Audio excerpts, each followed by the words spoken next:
ಒಂದಿಷ್ಟು ಜನ ಚಿತ್ರರಂಗದಲ್ಲಿ ಅವರು ಸಪೋರ್ಟಿಗೆ ಅಂತ ನಿಂತಿದ್ದಾರೆ, ಇನ್ನೊಂದಿಷ್ಟು ಜನ ಅವರ ವಿರುದ್ಧ ಒಂದಿಷ್ಟು ಮಾತಾಡ್ತಿದ್ದಾರೆ. ಇವತ್ತು ನಮ್ಮ ಜೊತೆ ದರ್ಶನ್ ಅವರ ವಿಷಯ ಕುರಿತಾಗಿ ಮಾತಾಡೋಕ್ಕೆ ನಿರ್ಮಾಪಕರಾದಂಥ ಕೆ ಮಂಜು ಸರ್ ನಮ್ಮ ಜೊತೆ ಇದ್ದಾರೆ. ಬನ್ನಿ ಅವರನ್ನು ಮಾತಾಡ್ಸ್ತಾ ಹೋಗ್ತೇನೆ. ಸರ್ ನಮಸ್ಕಾರ, ಹೇಗಿದ್ದೀರಾ? ಚೆನ್ನಾಗಿದ್ದೀನಿ ಸರ್. ಇತ್ತೀಚಿನ ದಿನಗಳ ಬೆಳವಣಿಗೆ ನೀವು ನೋಡ್ತಾನೆ ಇದ್ದೀರಾ. ಈ ಬೆಳವಣಿಗೆ ಬಗ್ಗೆ ನೀವು ಒಬ್ಬ ನಿರ್ಮಾಪಕರಾಗಿ ಏನು ಹೇಳೋಕ್ಕೆ ಇಷ್ಟಪಡ್ತೀರಾ ಅಂತ? ಸರ್, ಈ ಥರ ಘಟನೆ ಆಗಬಾರ್ದಾಯಿತು. ಇದು ಆಕಸ್ಮಿಕ, ಅನ್ಎಕ್ಸ್ಪೆಕ್ಟೆಡ್ ಆಕ್ಸಿಡೆಂಟ್ ಅಂತ ಹೇಳಕ್ಕೆ ನಾನು ಇಷ್ಟಪಡ್ತೀನಿ.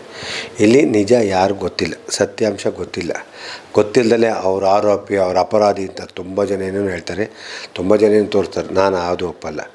ನಮ್ಮ ಕಾನೂನು ಗೌರವಿಸ್ತೀನಿ, ನಮ್ಮ ನ್ಯಾಯಾಲಯ ಬಗ್ಗೆ ನಮ್ಮ ಅಪಾರ ನಂಬಿಕೆ ಇದೆ, ನಮ್ಮ ಪೊಲೀಸ್ ಡಿಪಾರ್ಟ್ಮೆಂಟ್ಗೆ ಅಪಾರ ನಂಬಿಕೆ ಇದೆ. ಎಲ್ಲ ತನಿಖೆ ಮಾಡ್ತಾರೆ. ಆ ತನಿಖೆ ಮಾಡಾದಮೇಲೆ ಎಲ್ಲ ಏನಾಗುತ್ತೆ ಅದನ್ನು ನಾವು ಅದು ಕಾನೂನಲ್ಲಿ ಏನು ಬರುತ್ತೆ ಅದೆಲ್ಲ ಆಗುತ್ತೆ. ಅದು ಬಿಟ್ಬಿಟ್ಟು ಅವರಿದ್ದು ದರ್ಶನ್ ಮೇಲೆ, ಇವತ್ತು ದರ್ಶನ್ ಮೇಲೆ ಈಗ ಆರೋಪ ಇದೆ ಅಷ್ಟೇ. ದರ್ಶನ್ ಆ ರೀತಿ ಮಾಡೋ ವ್ಯಕ್ತಿಯಲ್ಲ. ಅಷ್ಟು ಸಣ್ಣತನ ಕೀಳು ಅಂತಿಲ್ಲ. ಒಬ್ಬ ನಟ ಒಬ್ಬನಿಗೆ ಅವ್ರು ಕರೆದು ಪೊಲೀಸ್ಗೆ ಹೇಳಿ ಮಾಡ್ಬಾರ್ದು. ಪೊಲೀಸ್ಗೆ ಹೇಳಿದ್ರೆ ಏನಿದು ಇದೊಂದು ದೊಡ್ಡ ವಿಷಯ ಅಂತ ಹೇಳ್ಬಿಟ್ಟು ಕರೆದು ವಾರ ಮಾಡ ಅಂತ ಹೇಳ್ಬೋದು. ಅದರಲ್ಲಿ ಯಾರೋ ಅಭಿಮಾನಿಗಳಾಗ್ಬೋದು ಅಥವಾ ಏನೋ ಅನ್ಎಕ್ಸ್ಪೆಕ್ಟೆಡ್ ಆಗ್ಬೋದು, ಆ ಥರ ಆಗಿದೆ. ಆದಾಗ ಅದಿನ್ನು ಯಾರು ಅಂತ ಏನು ಹೇಳೋಕ್ಕಾಗಲ್ಲ. ಅದರಿಂದ ನಾವು ಅದನ್ನು ಒಂದು ದೊಡ್ಡ ವಿಷಯ ತೊಗೊಂಡು ಹೇಳೋಕ್ಕಾಗಲ್ಲ. ಇವತ್ತು ರೇಣುಕಾಸ್ವಾಮಿಯವ್ರು ಮಾಡಿದ್ದು ತಪ್ಪೆ. ರೇಣುಕಾಸ್ವಾಮಿ ಆ ಥರ ಶೀಲ್ ಮೆಸೇಜ್ ಕಳಿಸ್ಬಾರ್ದಾಯ್ತು. ಕಳಿಸಿ ಒಂದು ಸತಿ ಕಳಿಸಿ ಎರಡು ಸತಿ ಕಳಿಸಿ ಇವ್ರು ಇಗ್ನೋರ್ ಮಾಡ್ಬೋದಾಯ್ತು. ಆ ಹೆಣ್ಮಗುನು ಅವರಿಗೆ ಸುಮಾರು ಕಳಿಸೋದಾಗ ಈ ಥರ ಒಂದು ಘಟನೆ ಆಗಿದೆ. ಅದರಿಂದ ರೇಣುಕಾಸ್ವಾಮಿ ತಪ್ಪಿದೆ. ಅದು ತಪ್ಪಿದ್ರು ಅಂದರೆ ಈ ಥರ ವಿಷಯದಲ್ಲಿ ಸಾಯುವಂಥ ನಿರ್ಣಯ ಯಾರು ಮಾಡಲ್ಲ. ಇದು ಅನ್ಎಕ್ಸ್ಪೆಕ್ಟೆಡ್ ಆಗಿದೆ. ಇದನ್ನು ನಾವು ಯಾರು ಅದನ್ನು ಒಂದು ದೊಡ್ಡ ವಿಷಯವಾಗಿ ಮಾಡಬಾರ್ದು. ದರ್ಶನ್ ಅವರು ಒಳ್ಳೊಳ್ಳೆ ಸಹಾಯ ಮಾಡಿದ್ದಾರೆ. ಜೀವನದಲ್ಲಿ ತುಂಬ ಅನಾಥಾಶ್ರಮ ಆಗ್ಬೋದು, ವಿದ್ಯಾಭ್ಯಾಸ ಆಗ್ಬೋದು, ವಿದ್ಯಾರ್ಥಿಗೆ ದುಡ್ಡು ಕೊಟ್ಟಿರ್ಬೋದು, ಆಟೋ ಡ್ರೈವರ್ ಇದಕ್ಕೂ ಸಹಾಯ ಮಾಡಿ ತುಂಬ ಸಹಾಯ ಮಾಡಿದ್ದಾರೆ. ಆ ವಿಷಯದಲ್ಲಿ ದರ್ಶನ್ ಅವ್ರು ಗ್ರೇಟು. ಒಳ್ಳೊಳ್ಳೆ ಸಿನಿಮಾ ಮಾಡಿದ್ದಾರೆ. ಅದನ್ನು ಬಿಟ್ಬಿಟ್ಟು ನಾವು ಇವತ್ತು ಒಂದೇ ಒಂದು ಇಟ್ಕೊಂಡ್ರೆ ಅದನ್ನು ಪಾಸಿಟಿವ್ ಇದ್ದಾಗ ನೆಗೆಟಿವ್ನು ಒಂದು ಸಲ ನೆಗೆಟಿವ್ ಇದ್ದಾಗ ಪಾಸಿಟಿವ್ ಮಾಡಿ ನೋಡಬೇಕು. ಆಮೇಲೆ ಅವ್ರು ಒಳ್ಳೆ ವ್ಯಕ್ತಿ. ಒಳ್ಳೆ ಸಿನಿಮಾ ವಿಷಯದಲ್ಲಿ ಬಂದಾಗ ಸ್ಟ್ರಿಕ್ಟು. ನಾನೇನು ಮಾತಾಡ್ತೀನಿ ನನ್ನ ವಿಷಯದಲ್ಲಿ ಕರೆಕ್ಟಾಗಿರಿ, ನನ್ನ ರೆಮಿಡೇಷನ್ ಕರೆಕ್ಟ್ ನಾನು ಪಾಲಿಸಿ ನಾನೇನು ತೊಗೋತೀನಿ. ಆಮೇಲೆ ಅವರು ಇವತ್ತು ಮೊದಲು ಒಂದು ಕಾಲದಲ್ಲಿ TVS ಇರಲಿಲ್ಲ, ಸ್ಕೂಟಿ ಇರಲಿಲ್ಲ, ಏನಿಲ್ಲ, ನಡ್ಕೊಂಬರೋರು ಕಷ್ಟದಲ್ಲಿ ಊಟ. ಇವತ್ತು ಭಗವಂತ ಎಲ್ಲ ಕೊಟ್ಟು ಅನುಭವಿಸ್ತಾರೆ. ತಪ್ಪೇನಿದೆ? ಅವ್ರು ಕಷ್ಟ ಬೀಳ್ತಾರೆ, ಮಾಡ್ತಾರೆ, ಟ್ಯಾಕ್ಸ್ ಕಟ್ತಾರೆ. ಅದು ನಾವ್ಯಾಕೆ ದುರುಪಯೋಗ? ನಾವು ಅದನ್ನು ಅಹಂಕಾರ ಅಂತ ಹೇಳ್ಬೇಕು. ನಮಗೆ ಗೌರವ ಕೊಡೋದು ಅಹಂಕಾರ ಅಂತಾರೆ. ಅಲ್ಲ, ಅದು ಅವ್ರು ಇಸ್ ವೆರಿ ಗುಡ್ ಪರ್ಸನ್ನು. ಅವರಿಗೆ ಇವತ್ತು ಕಷ್ಟದಲ್ಲಿದ್ದಾರೆ. ಅವ್ರ ಜೊತೆ ನಾವು ಸಾಥ್ ಕೊಟ್ಟು ನಿಲ್ಲೋಣ. ರೇಣುಕಾಸ್ವಾಮಿ ಕುಟುಂಬಕ್ಕೆ ಒಳ್ಳೆಯದಾಗಲಿ, ಆ ಹೆಣ್ಮಗು ತಾಯಿ ತಂದೆಗೆ ಒಳ್ಳೆಯದಾಗಲಿ. ನಾವು ಅದನ್ನೆಲ್ಲ ಬಿಟ್ಬಿಟ್ಟು ನಾವು ಅದನ್ನೇನು ಮುಂದಕ್ಕೆ ಏನು ಮಾಡಬೇಕು ಅದ್ರ ಬಗ್ಗೆ ಯೋಚನೆ ಮಾಡಬೇಕು. ಅದು ಬಿಟ್ಬಿಟ್ಟು ನಾವು ಅವ್ರಿಗೆ ಶಿಕ್ಷೆ ಆಗಲಿ ಇವ್ರ ಶಿಕ್ಷೆ ಆಗಲಿ ತಪ್ಪಾಗುತ್ತೆ. ನಮ್ಮ ಚಿತ್ರರಂಗ, ಕನ್ನಡ ಚಿತ್ರರಂಗ ತುಂಬ ಒಳ್ಳೊಳ್ಳೆ ಸಿನಿಮಾ ಮಾಡಬೇಕು.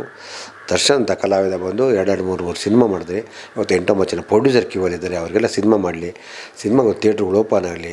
ಇವತ್ತು ಕ್ಲೋಸ್ ಆಗ್ತಾಯಿದೆ. ಒಳ್ಳೆ ಮೆಸೇಜ್ ಇರೋ ಸಿನಿಮಾಗಳು ಬರ್ತವೆ. ಒಳ್ಳೊಳ್ಳೆ ಸಿನಿಮಾ ಬಂದು ಒಳ್ಳೆಯದಾಗಲಿ ನಾನು ಹೇಳೋಕ್ಕೆ ಇಷ್ಟಪಡ್ತೀನಿ. ಅದು ಬಿಟ್ಟು ನಾನು ದ್ವೇಷ ಯಾರೂ ಮಾಡಬೇಡಿ, ಎಲ್ಲರೂ ಪ್ರೀತಿಸಿ ಅಂತ ಹೇಳೋಕ್ಕೆ ನಾನು ಇಷ್ಟಪಡ್ತೀನಿ. ನಾನು ಕೇಳ್ತಿರೋ ಈ ಘಟನೆ ಆದಮೇಲೆ ಒಂದಿಷ್ಟು ಜನ ಅವರು ವಿರುದ್ಧವಾಗಿ ಮಾತಾಡ್ತಿದ್ದಾರೆ. ನೀವು ಚಿತ್ರರಂಗದಲ್ಲಿ ಇದ್ದುಕೊಂಡು ನೀವು ಅವ್ರ ಪರನ ಅಥವಾ ವಿರುದ್ಧನ ಅಂತ ಈ ಘಟನೆಗಳು? ಸರ್, ನಾನು ಯಾವತ್ತೂ ಅವರು ಅಂತಲ್ಲ ಯಾರು ವಿರೋಧ ಮಾಡಲ್ಲ. ಯಾಕೆ ವಿರೋಧ ಮಾಡಬೇಕು? ಏನು ಅಂಥ ತಪ್ಪೇನು ಮಾಡಿದ್ರೆ? ಇದು ವಿರೋಧ ಮಾಡೋವಂಥ ವಿಷಯ ಅಲ್ಲ ಬರ್ತಾರೆ. ವಿರೋಧ ಮಾಡೋವಂಥದ್ದು ಇದು ಏನು ವಿರೋಧ ಮಾಡ್ತೀರಾ? ಸರ್, ಯಾರು ಒಬ್ಬನ ಓಡಿ ಸಾಯಿಸ್ಬೇಕು ಅಂದ್ರೆ ಯಾರು ಆ ಥರ ಮಾಡ್ತಾರಾ? ಯಾರು ಮಾಡಲ್ಲ. ಏನು ಬುದ್ಧಿ ಇಲ್ಲ ಅಷ್ಟು ಜನಕ್ಕಿಲ್ಲ.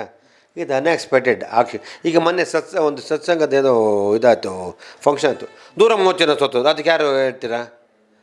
ಆಕ್ಸಿಡೆಂಟ್ ಇದಾರಂತವಕ್ಕೆಲ್ಲ ಆಕಸ್ಮಿಕ ಈ ಥರ ಘಟನೆಗಳು ನಡೀಬಾರ್ದು. ನಡೆದೋಗಿದೆ. ಅದಕ್ಕೆ ಆಲ್ರೆಡಿ ಪಶ್ಚಾತ್ತಾಪ ಪಡ್ತಾ ಇದ್ದಾರೆ. ಅದನ್ನು ಕಾನೂನಿದೆ, ನಾವು ಕಾನೂನು ಗೌರವಿಸೋಣ. ನ್ಯಾಯಾಲಯ ಇದೆ, ನ್ಯಾಯಾಲಯ ಮೇಲೆ ಅಪಾರ ನಂಬಿಕೆ ಇಡೋಣ. ಅದು ಬಿಟ್ಬಿಟ್ಟು ನೀವು ಯಾರು ಪರ ಯಾರು ವಿರೋಧ, ಅವರು ದರ್ಶನ್ ಅವ್ರು ಮಾಡಿ ತಪ್ಪಲ್ವ ಅಂದರೆ ತಪ್ಪು ನೀವು ಹೆಂಗೆ ನಾವು ಹೇಳೋಕ್ಕೆ ನಾವು ಡಿಸೈಡ್ ಮಾಡೋಕ್ಕಾಗತ್ತಾ? ನಾವು ಯಾರು ಡಿಸೈಡ್ ಮಾಡೋಕ್ಕೆ? ಕೋರ್ಟೆಲ್ಲ ಎಂತ ಮತ್ತಿರಬೇಕು? ನಾವೇ ಡಿಸೈಡ್ ಮಾಡಿ ಅವ್ನು ತಪ್ಪು ಅವನು ಕರೆಕ್ಟ್ ಅಂತ ಹೇಳ್ಬಿಟ್ರೆ ಹಂಗಾರೆ ದರ್ಶನ್ ಮಾಡಿ ತಪ್ಪು ಅಂದರೆ ಅವನು ರೇಣುಕಾಸ್ವಾಮಿ ಮಾಡಿ ತಪ್ಪಲ್ವಾ? ಅವ್ರು ಹೇಳ್ತಾರೆ ಸಾಯೋಂಗೆ ಮಾಡಬಾರ್ದು. ಮಾಡಿದಂತ ಯಾರು ಹೇಳ್ತಾರೆ?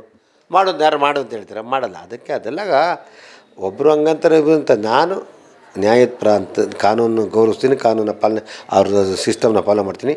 ದರ್ಶನ್ ಅದು ಮಾಡಿರಲ್ಲ ಅಂತ ಹೇಳ್ತೀನಿ. Darshan is good person. ನೀವು ಅವರು ಪರ ಅಂತೆಲ್ಲ ಹೇಳಿದ್ರಿ. ಒಂದಿಷ್ಟು ಜನ ವಿಡಿಯೋ ನೋಡ್ಬೇಕು ಒಂದಿಷ್ಟು ಕಮೆಂಟ್ ಆಗ್ತಾರೆ, ನೀವೇನು ಕೊಲೆಗಾರರಿಗೆ ಸಪೋರ್ಟ್ ಮಾಡ್ತೀರಾ ಆ ಥರದ್ದೆಲ್ಲ ಕಮೆಂಟ್ ಆಗ್ತಾರೆ. ಅದವ್ರಿಗೆ ಏನು ಹೇಳೋಕ್ಕೆ ಇಷ್ಟಪಡ್ತೀರಾ ಅಂತ? ನಾನು ಒಳ್ಳೆಯನು ಅಂತಲೂ ಕೆಟ್ಟವನು ಅಂತ ನಾನು ಯಾರಿಗೂ ತಲೆ ಕೆಡಿಸ್ಕೊಳ್ಳಲ್ಲ. ನಾನು ಯಾವನಾರು ಬೈದ್ರೆ ಬಗ್ಗೆ ಅನ್ಕೊಳ್ತೀನಿ. ನೀನು ನಮ್ಮನಂತಾನೆ, ನಮ್ಮಮ್ಮಂತ ಬತ್ತಾನ, ನಾನು ಅವನ ಅವ್ರಿಗೆಲ್ಲ ಕೌಂಟ್ರೆ ಕೊಡಬಾರ್ದು ಬ್ರದರ್. ಅಂದರೆ ಯಾರು ಏನಾರು ಅಂದ್ಕೊಳ್ಳಿ, ಯಾರೇನಂತಾರೆ. ಆಮೇಲೆ ಹೇಳ್ದವ್ರೆಲ್ಲ ಬೊಗಳೋನ ಕಚ್ಚೋದ ಬೊಗಳಲ್ಲ. ನಾವು ಆರ್ಡಿನರಿ ಅಲ್ಲ, ನಾವು ಎಕ್ಸ್ಟ್ರಾ ಆರ್ಡಿನರಿ. ಆಮೇಲೆ ಯಾರು ಇವತ್ತು ಮಾತಾಡಬೇಡಿ ಅಂತ ಹೇಳ್ತೀನಿ. ನಮ್ಮ ಅಭಿಮಾನಿಗಳಿದ್ರೆ ನೀವು ಕಾಮೆಂಟ್ ಹಾಕ್ಬಾರೋ ಹೆಲ್ತಿ ಕಾಮೆಂಟ್ ಹಾಕಿ. ಯಾರೇ ಒಂದು ತಪ್ಪು ಅವರು ಅನಿಸಿಕೆ ಆಗಿರ್ತದೆ, ಅದನ್ನು ನೀವು ಬೇರೆ ಥರ ಒಂದು ಕೌಂಟ್ರ್ ಕೊಡಿ. ಇಲ್ಲ ನೀವು ಈ ಥರ ಯಾಕೆ ಅನ್ಕೋತೀರಾ ಅಂತ ಕೇಳಿದಾಗ ಅವ್ರು ಪರಿವರ್ತನೆ ಆಗ್ಬೋದು. ನೀವು ಅವ್ರ ಮೇಲೆ ಯಾಕೆ ಅಟ್ಯಾಕ್ ಮಾಡ್ತೀರಾ? ತಪ್ಪು ನೀವು ಮಾಡೋದು. ನೀನು ಅಂತಲ್ಲ, ಯಾವುದೇ ಅಭಿಮಾನಿ, ನಾನಾದರೂ ಅಷ್ಟೇ. ಆಮೇಲೆ ಅವರ ತಲೆಗೆ, ಆಮೇಲೆ ನೀನು ನಿಮ್ಮ ಅಪ್ಪ ಅಂತಾರೆ ಜನ. ಯಾರಿಗೂ ಗೌರವ ಕೊಡೋದು. ಪ್ರೀತಿಸಿದ್ರೆ ಪ್ರಾಣ ಕೊಡ್ತಾರೆ, ಪ್ರೀತಿಸಿದ್ರೆ ಹೋಗೋತ್ತಿಗೆ ಹಂಚ್ಕೊಂಡು. ಅದರಿಂದ ನಾವೆಲ್ಲರನ್ನು ಎಲ್ಲ ರೀತಿಯಲ್ಲಿ ಇರಬೇಕು. ನಾವು ಸಮಾಜದಲ್ಲಿ ಒಂದು ಬೆಳಿಬೇಕು ಅಂದ್ರೆ ಇಂಥ ಒಂದು ಬತ್ತದ ತಲೆ ಕೆಡ್ಸ್ಕೊಳಕ್ಕೆ ಹೋಗ್ಬಾರ್ದು, ಕೆಲವು ಯೋಚನೆ ಮಾಡ್ಬಾರ್ದು. ನಾನು 20 ಗಂಟೆ ಕಾಮೆಂಟು ನೋಡೋಕ್ಕಲ್ಲ, ಕಾಮೆಂಟ್ ಹಾಕೋಲ್ಲ. ನಾನು ಇರೋದು ಹೇಳ್ಬಿಟ್ಟು ಹೋಗ್ತಾ ಇರ್ತೀನಿ. ನನ್ನದೇ ಒಂದು ಸ್ಟೈಲ್. ನಾನು ಸಾಹಸ ಸಿಂಹನ ಶಿಷ್ಯ ಡಾಕ್ಟರ್ ವಿಷ್ಣುವರ್ಧನ್ ನಮ್ಗೆ ಹೇಳ್ಕೊಡೋದು, ನಿನ್ನ ಕೈಲಾದರೂ ಒಳ್ಳೇದು ಮಾಡು, ಕೆಟ್ಟದ್ದು ಲೈಫಲ್ಲಿ ಬಯಸಬೇಡ, ಆದರೆ ಮಾಡುತ್ತೀನಿ. ನಾನು ಅವ್ರ ಬಗ್ಗೆ ನಿಂತಿರ್ತೀನಿ, ಅವ್ರಿಗೆ ಸಹಾಯಕ್ಕೆ ಇರ್ತೀನಿ. ಅವರೇನೇ ಆದರೂ ನಾನು ದರ್ಶನ್ ಅವ್ರಿಗೆ ಸಪೋರ್ಟಿವ್ ಇರ್ತೀನಿ ಅಂತ ಹೇಳಿ. ನೀವು ಕೂಡ ಚಿತ್ರರಂಗದಲ್ಲಿ ದರ್ಶನ್ ಅವರ ಆರಂಭಿಕ ಹಂತದಲ್ಲಿ ಕೂಡ ಹತ್ತಿರದಿಂದ ನೋಡ್ಕೊಂಡು ಬಂದಿರ್ತೀರ. ಆ ಲೂನಾಯಿಂದ ಸ್ಟಾರ್ಟ್ ಆಗಿ ಇವಾಗ ಲ್ಯಾಂಬೋರ್ಗಿನಿ ಅಲ್ಲಿ ತನಕ ಬಂದಿದೆ. ಅವರ ಸ್ವಭಾವ ನೀವು ಹೇಗಿರುತ್ತೆ ಅಂತ? ದುಡ್ಡು ವಿಷಯದಲ್ಲಿ ಸಿಸ್ಟಮ್ ಜಾಸ್ತಿ. ದುಡ್ಡು ಏನು ಮಾತಾಡ್ತು ಕೊಡ್ಬೇಕು, ಇಟ್ಸ್ ವೆರಿ ಗುಡ್. ದುಡ್ಡು ಕೊಡಲಿಲ್ಲ ನೀನು ಅವರಷ್ಟು ದ್ವೇಷ ಮಾಡಿರೋರಲ್ಲ. ಅವ್ರು ಮಾತಾಡಿ ಕೊಟ್ಬಿಟ್ರೆ ಅವರಷ್ಟು ಪ್ರೀತಿ ಮಾಡೋರಲ್ಲ. ಅವರು ಒಂದೇ ಮನಿ ಇದ್ದರೆ relation is very good.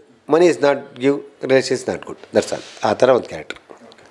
Darshan ಅವರು ಚೆನ್ನಾಗಿದ್ದಾಗ ಅಂದಾಗ ಅವರು ಹಿಂದೆ ಫ್ರೆಂಡ್ ಸರ್ಕಲ್ ಆಗಿರ್ಬೋದು, ಪ್ರತಿಯೊಬ್ಬರು ಚೆನ್ನಾಗಿದ್ದಿದ್ರು ಅವ್ರ ಜೊತೆ.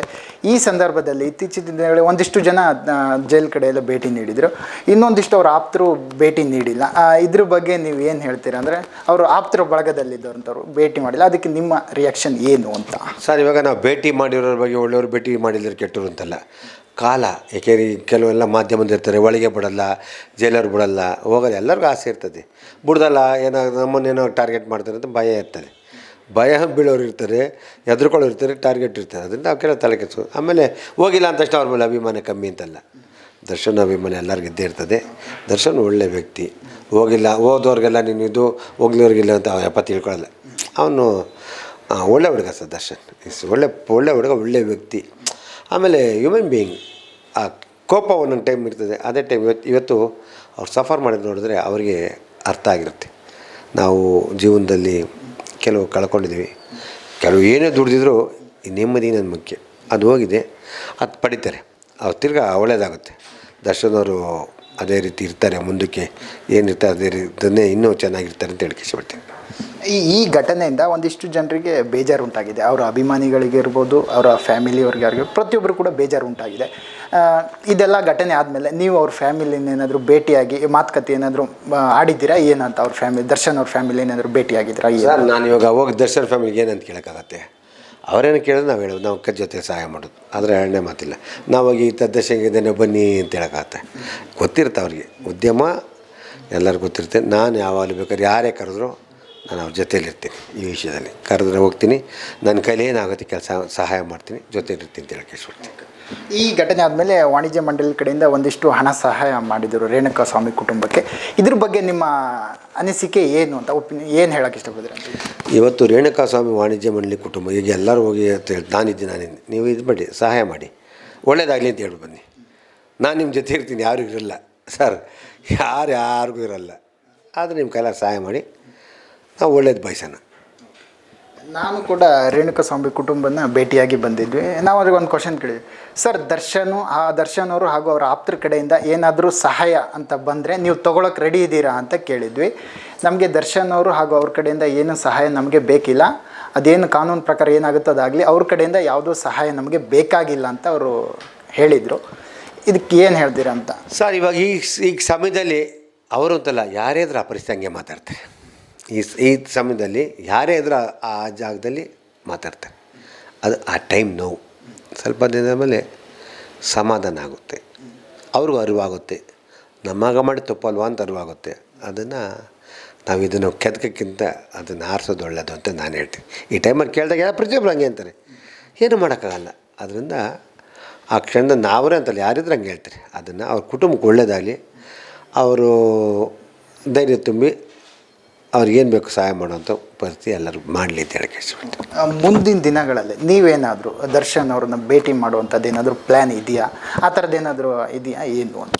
ನಾನು ನಿಜವಾಗ್ಲೂ ಇದೆ ದರ್ಶನ್ ಭೇಟಿ ಮಾಡೋಕೆ ಅಂದ್ಕೊಂಡಿದ್ದೀನಿ. ನಾನು ಉದ್ಯಮದ ಪರವಾಗಿಯೂ ನಮ್ಮ ಅವ್ರ ಕಷ್ಟಕ್ಕೆ ಹೋಗಿ ಭೇಟಿ ಮಾಡ್ಕೊತೀನಿ. ಅಲ್ಲಿ ಪರ್ಮಿಷನ್ಗಳು ಸ್ವಲ್ಪ ಟೈಟ್ ಆಗಿರೋದ್ರಿಂದ ಕೆಲವೇ ದಿನಗಳು ಭೇಟಿ ಆಗ್ಬಿಟ್ಟು ಮಾತಾಡ್ಕೊಂಡು ಅವ್ರ ನೋವಲ್ಲಿ ನಾನು ಸ್ಪಂದಿಸ್ತೀನಿ ಅಂತ ಹೇಳಕ್ಕೆ ಇಷ್ಟಪಡ್ತೀನಿ. ನಾನು ನೋಡಿದ ಹಾಗೆ ಈ ಘಟನೆ ಎಲ್ಲ ಆದ ನಂತರ ಒಂದಿಷ್ಟು ಮಂಡ್ಯದಲ್ಲಿ ಅವ್ರ ವಿರುದ್ಧ ವಿರುದ್ಧ ಮಾತಾಡೋರಿಗೆ ಒಂದಿಷ್ಟು 150 ರೂಪಾಯಿ, ಒಬ್ರಿಗೆ 150 ರೂಪಾಯಿ ಕೊಟ್ಬಿಟ್ಟು ಕರ್ಕೊಂಡು ಬಂದು ದರ್ಶನ್ ಅವ್ರ ವಿರುದ್ಧವಾಗಿ ಮಾತಾಡೋಕ್ಕಂತಾನೆ ಪಿತೂರಿ ಎಲ್ಲ ನಡೀತು. ಇದೆಲ್ಲ ಯಾಕೆ ಮಾಡ್ತಾರೆ ಅಂದರೆ ದರ್ಶನ್ ಅವ್ರಿಗೆ ವೈರಿಗಳ ಕಾಟ ಜಾಸ್ತಿ ಇದೆಯಾ ಏನು ಅಂತ, ಈ ಥರದ್ದೆಲ್ಲ ಯಾಕೆ ನಡೆಯುತ್ತೆ ಅಂತ? ಸರ್, ದರ್ಶನ್ ಫ್ರೆಂಡ್ಸ್ ಅಷ್ಟು ಜನ ವೈರಿಗಳು ಇರ್ತಾರೆ, ಪರ ಅಂದಮೇಲೆ ವಿರೋಧ ಇದ್ದೇ ಇರ್ತದೆ. ಆಮೇಲೆ ದರ್ಶನ್ ಅವರು ಜನಗಳ ಮನಸ್ಸಲ್ಲಿ ಹಚ್ಚ ಹಸಿರಾಗಿರ್ತಾರೆ.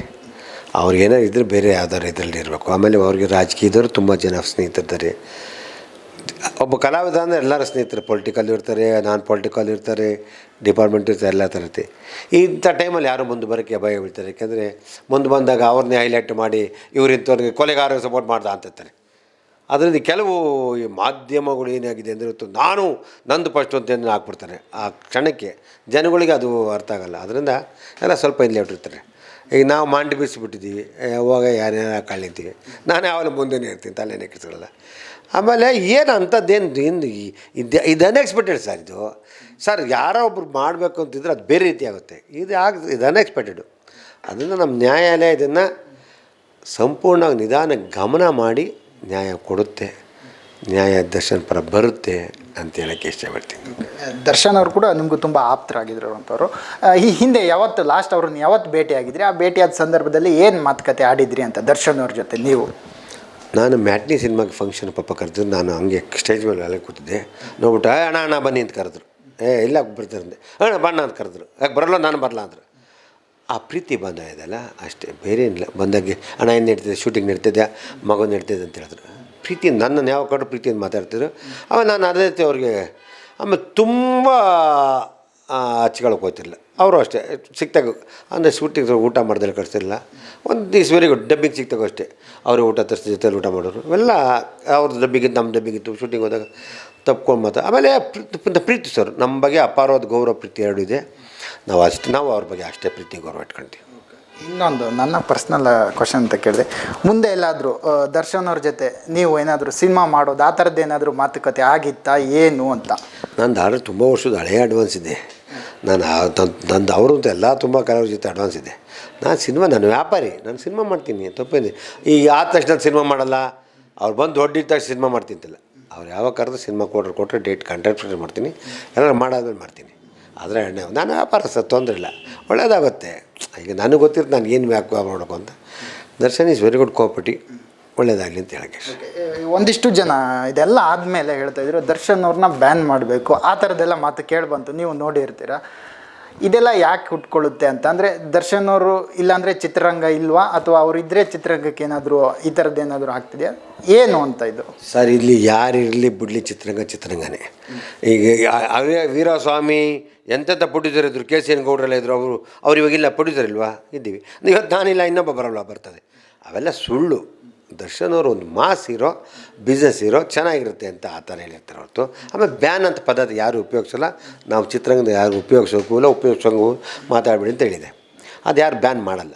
ಯಾಕೆ ಮಾಡಬೇಕು? ದರ್ಶನ್ ಬ್ಯಾನ್ ಮಾಡಿ ಏನು ಪ್ರಯೋಜನ? ಹಂಗಾರೆ ಸುಳ್ಳು, ಅದೆಲ್ಲ ಗಾಸಿಪ್ಪು. ಇಲ್ಲ, ಬ್ಯಾನ್ ಅಂತ ಪದ ಯಾರು ಮಾಡಲ್ಲ. ಬಂದ ತಕ್ಷಣ ಸಿನಿಮಾ ಮಾಡೋಕ್ಕೆ ತುಂಬ ಫಸ್ಟು ಅವ್ರಿಗೆ ಏನಿದೆ ಕಮಿಟ್ಮೆಂಟ್ಗಳು, ಕೊಟ್ಟಂಥ ನಿರ್ಮಾಪಕರು ಪೂಜೆಗಳು ಫಿನಿಷ್ ಮಾಡಲಿ ಅಂತ ನಾವು ಹೇಳ್ತೀವಿ.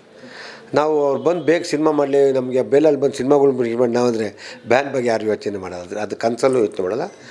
ಒಳ್ಳೆ ಕಲಾವಿದರು ಸರ್, ಕಲಾವಿದರು ಇದು ಆಗಬಾರ್ದು, ಈ ಥರ ಆ ಥರ ಆಗಿದೆ, ಅದನ್ನು ಸರಿಪಡಿಸ್ಕೊಂಡು ಹೋಗ್ಬೇಕು ಅಂತ ನಾವು ಹೇಳ್ಕೊತೀವಿ ಹೊರತು. ಇನ್ನೊಂದು ನನ್ನ ಕೊನೆಯ ಪ್ರಶ್ನೆ, ಇದೆಲ್ಲ ಆಯಿತು, ಘಟನೆ ಆಗಿ ಹೋಗಿದೆ. ಮುಂದೆ ಚಿತ್ರರಂಗ ಬಂದ ಮೇಲೆ ದರ್ಶನ್ ಅವರು ಯಾವ ರೀತಿ ಇರ್ಬೋದು? ಅಂದರೆ ತಪ್ಪನ್ನು ತಿದ್ಕೊಂಡು ಮುನ್ನಡಿಬೋದಾ, ಅಥವಾ ಹೇಗೆ ಅಂತಾರ? ನೀವು ಅವ್ರು ಆತ್ಮದವರು ಅಂತ ಹೇಳಿದ್ರಲ್ಲ, ಆ ಕಾರಣ. ಸರ್, ದರ್ಶನ್ ಯಾವತ್ತೂ ನಾನು ಮುಂದೆ ಅಂತ ಬರೋಕ್ಕೆ ಇಲ್ಲ, ಹಿಂದೆನೇ ಇರ್ತಾನೆ. ಅಪ್ಪ ಹುಡುಗ ತುಂಬ ಸ್ವಲ್ಪ ಸಂಕೋಚನ ಇರ್ತದೆ, ಹಿಂದೆನೇ ಇರ್ತಾನೆ. ಆಮೇಲೆ ಇಂಡಸ್ಟ್ರಿ ಮಾಮೂಲಿ ಏನಿದೆ ಇರ್ತಾರೆ. ಆಮೇಲೆ ಅವರು ಈ ಬರೋ ಕಮಿಟ್ಮೆಂಟ್ ಲೆಕ್ಕದ ಪ್ರಕಾರ ಅವ್ರ ಟೈಮೇ ಸಿಗೋಲ್ಲ ಅನ್ಕೊಂತಾರೆ. ಎಲ್ಲ ಫಟಾಫಟ ಫಿನಿಶ್ ಒಂದು ಆಲ್ಮೋಸ್ಟ್ ಒಂದು 7-8 ಪ್ರೊಡ್ಯೂಸರ್ ವೆಯ್ಟಿಂಗ್ ಇದ್ದಾರೆ. ಅವರು ಯಾವಾಗಾದ್ರೂ ಪಶ್ಚಾತ್ತಾಪ ಪಟ್ಟಿದ್ದಾರೆ. ಆಮೇಲೆ ಪಶ್ಚಾತ್ತಾಪ ಪಡೆದಲ್ಲಿ ಅವರೇನು ಇರೋ ವ್ಯಕ್ತಿ ಇಲ್ಲ, ಅವರು ಮನುಷ್ಯರಲ್ಲ ಸರ್, ಅವ್ರಿಗೆ ಗೊತ್ತಿರುತ್ತೆ. ಆಮೇಲೆ ಅವರು ನನ್ನಿಂದ ತುಂಬ ಜನಕ್ಕೆ ಇದಾಗಿದೆ ಅಥವಾ ಯಾರಿಂದಲೂ ನಾನು ಅಂದ್ಬಿಟ್ಟು ಆಗೋಯ್ತು, ಯಾರ ಮೇಲೆ ಯಾರು ಬೇಜಾರು ಮಾಡ್ಕೊಬೇಡಿ, ಆಗೋಯ್ತು. ಅವ್ರ ಅಭಿಮಾನಿಗಳು ಕೈ ಬಿಡೋಲ್ಲ, ಜೊತೆಲಿರೋ ಕೈ ಬಿಡೋಲ್ಲ, ಒಳ್ಳೇದು ಮಾಡ್ತಾರೆ. ಅಂದರೆ ಎಲ್ಲ ತಾಳ್ಮೆ ಬೇಕು, ಸಹನೆ ಬೇಕು, ಎಲ್ಲ ತಾಳ್ಮೆಯಿಂದ ಇರಬೇಕು, ಎಲ್ಲ ಒಳ್ಳೇದಾಗುತ್ತೆ. ಕಾನೂನು ಒಳ್ಳೇದು ಮಾಡ್ತದೆ. ದೇವ್ರನ್ನ ಪ್ರಾರ್ಥನೆ ಮಾಡಿ, ನಿಮ್ಮ ತಂದೆ ತಾಯಿ ಬಗ್ಗೆ ಯೋಚನೆ ಮಾಡಿ ಅಂತ ಹೇಳಿ. ಕೊನೆಯ ಪ್ರಶ್ನೆ ಸರ್, ಇದೆಲ್ಲ ಆಯ್ತಲ್ಲ ಘಟನೆ, ಅದಾದ ನಂತರ ಒಂದಿಷ್ಟು ಸರಿ ಹೋಗ್ತಾರೆ ಅಂತ ಒಂದಿಷ್ಟು ಅಭಿಮಾನಿಗಳೆಲ್ಲ ನಂಬ್ಕೊಂಡಿರ್ತಾರೆ. ಇದೆಲ್ಲ ಆದ ನಂತರನೂ ಒಂದಿಷ್ಟು ಜನ ಅವ್ರ ವಿರುದ್ಧ ಮಾತಾಡ್ತಾರೆ. ವಿಷಯ ಇದ್ದರೆ ಮಾತಾಡಲಿ ಪರವಾಗಿಲ್ಲ, ಸುಖ ಸುಮ್ಮನೆ ಮಾತಾಡೋರಿಗೆ ನೀವು ಏನು ಹೇಳೋಕ್ಕೆ ಇಷ್ಟಪಡ್ತೀರಾ ಅಂತ. ಅವ್ರ ವಿರುದ್ಧ ವಿಷಯ ಇದ್ದರೆ ಮಾತಾಡಲಿ, ಓಕೆ ಪರವಾಗಿಲ್ಲ, ಏನು ವಿಷಯ ಇಲ್ಲ, ಸುಖ ಸುಮ್ಮನೆ ಮಾತಾಡೋರಿಗೆ ಏನು ಹೇಳೋಕ್ಕೆ ಇಷ್ಟಪಡ್ತೀರಾ ಅಂತ ನೀವು. ಈ ಪೆಪ್ಪರ್ಮೆಂಟ್ ಆಗಿರೋ ಚಾಕ್ಲೇಟ್ ಆಗಿರೋ ಲೆಕ್ಕಕ್ಕಾಗಬಾರ್ದು, ಇಗ್ನೋರ್ ಮಾಡ್ಕೊಂಡು ಹೋಗ್ತಾ ಇರಬೇಕು ಸರ್. ಇವೆಲ್ಲ ಎಲ್ಲದಕ್ಕೂ ಉತ್ತರ ಕೊಟ್ಟರೆ ಗೌರವ ಇಲ್ಲ ಸರ್. ನಾವೇ ಬೇರೆ, ನಮ್ಮ ಸ್ಟೈಲೇ ಬೇರೆ, ಆ ಥರ ಓಡ್ತಾ ಇರಬೇಕು. ಅದಕ್ಕೆ ತಲೆ ಕೆಡ್ಸ್ಕೊಳಕ್ಕೋಗ್ಬಾರ್ದು.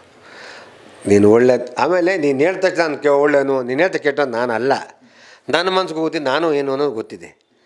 ನೀನು ನಾನು ಹೇಳೋದೆಲ್ಲ ಸತ್ಯ, ನಾನು ಪ್ರಾಂಪ್ಟು, ನಾನು ಅಚ್ಚಾಪ್ಟ, ಅವೆಲ್ಲ ಸುಳ್ಳು. ನೀನು ನಾಟಕ, ನಾನು ನಾಟಕ, ಜೀವನ ನಾಟಕ ಮಾಡ. ಒಂದು ಒಳ್ಳೆ ರೀತಿ ಒಳ್ಳೇದು ಬಯಸೋಣ, ಕೂಲಾಗಿರೋಣ, ಖುಷಿಯಾಗಿರೋಣ. ನಿನ್ನ ಕಷ್ಟ ಅಲ್ಲ, ನನ್ನ ಕಷ್ಟ ಭಾಗಿಯಾಗೋಣ. ಜೀವನ ಖುಷಿ ಇರ್ತದೆ. ಚೆಲ್ಲಿಸಿದ್ರೆ ಏನು ಪ್ರಯೋಜನ ಇಲ್ಲ. Healthy is best. ನಮ್ಮ ಚಿತ್ರರಂಗಕ್ಕೆ ಒಳ್ಳೊಳ್ಳೆ ಸಿನಿಮಾ ಕೊಡೋಣ, ಒಳ್ಳೊಳ್ಳೆ ಸಿನಿಮಾ ಮಾಡೋಣ ಅಂತ ಹೇಳ್ಕೊಣ. ನಾನು ಅದೇ ಇಷ್ಟಪಡ್ತೀನಿ. ನಾನು ಒಳ್ಳೆ ಸಿನಿಮಾ ಮಾಡೋಕ್ಕೂ ನನ್ನ ಆಸೆ. ನಾನು ಸಿನಿಮಾಗಳು ಮಾಡ್ಕೊಂಡಿರ್ತೀನಿ. Thank you. ಓಕೆ, ಇದಿಷ್ಟು ನಮ್ಮ ನಿರ್ಮಾಪಕರಾದ ಕೆ ಮಂಜು ಅವರ ಮಾತಾಗಿತ್ತು. SS TV ಸಿನಿಮಾ ಜಗತ್ತಿನ ಕ್ಷಣ ಕ್ಷಣದ ಸುದ್ದಿಯೊಂದಿಗೆ.